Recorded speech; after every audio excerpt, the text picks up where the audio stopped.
உனக்கு ரொம்ப பிடிச்ச சாரி தானே இது, அதனாலதான் இன்னைக்கு நான் இதை கட்டியிருக்கேன். இன்னைக்கு என்ன விசேஷம்?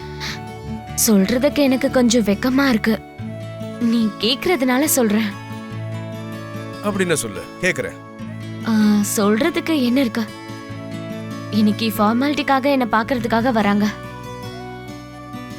என்ன பொண்ணு பார்க்க வராங்க. இருந்தாலும் எனக்கு உன்னதானே பிடிக்கும்.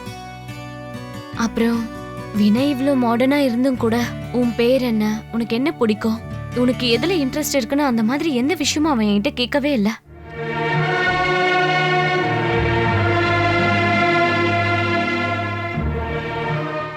ஏன் நீ எதுவும் சொல்ல மாட்டேங்கிற?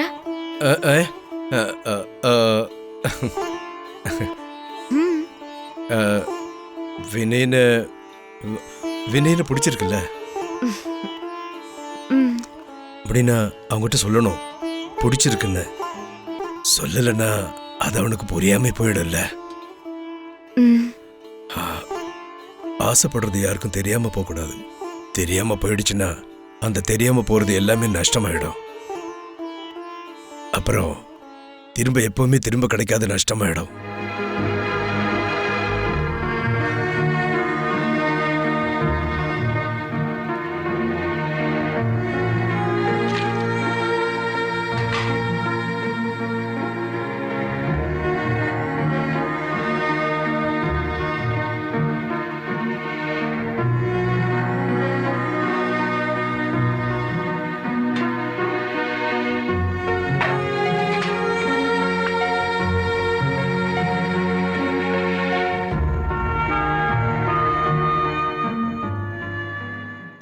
தம்பி, நீ அவகிட்ட ஒன்னும் பேசலையா?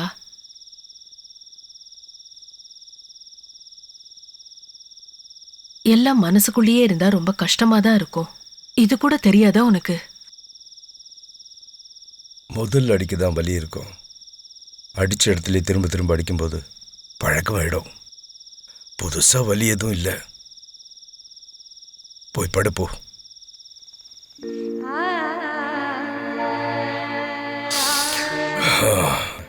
குடும்ப கோவில் திருவிழாக்கு இன்னும் கொஞ்ச நாள் தான் இருக்கு. நம்ம பிரச்சனை எதுவும் கடவுளுக்கு தெரிய வேண்டாம். குறை எதுவும் இருக்க கூடாது. அதுக்கு என்னப்பா வழி இருக்கு? மேல ஒரு ஆள் இருக்காருல்ல, ஏதாவது ஒரு வழி காமிக்காத இருக்க மாட்டாரு.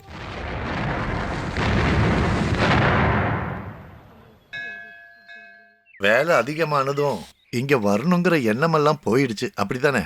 ஐயோ, மனசுல இருந்து போறதுக்கு மனசு இங்க இருந்து போனாதானே சாமி. வீட்டுல இருக்க பிரச்சனை எல்லாம் தெரியும்ல சாமி.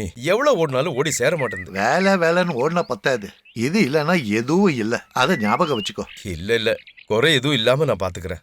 இந்தாங்க. கோவில் திருவிழா செலவுக்கு உங்ககிட்ட பணம் வாங்க வேண்டான்னாங்க அவங்க. இந்த வருஷம் திருவிழா செலவை அவங்க பாத்துக்கிறாங்களா, மறுக்க முடியல. நல்ல ஒரு தொகையை ஒதுக்கி இருக்காங்க. இல்ல அதுல தப்பு ஒண்ணும் இல்லையே. ஒரே குடும்பம், அவங்களுக்கு உரிமை இருக்குல்ல, நடத்தட்டுமே. அதுல தப்பு இருக்கு. அப்பா காலத்துல இருந்தும் அதுக்கு அப்புறமும் நாங்க தானே இதெல்லாம் நடத்திக்கிட்டு இருக்கோம். இந்த நான் தான் இதுக்கு அப்புறமும் அதே மாதிரிதான் நடந்துட்டு இருக்கணும். புடிங்க. ரொம்ப பிடிவாதம் பிடிக்காத. சொத்து பணத்துல எல்லாம் வேணா பிரச்சனை வரலாம்.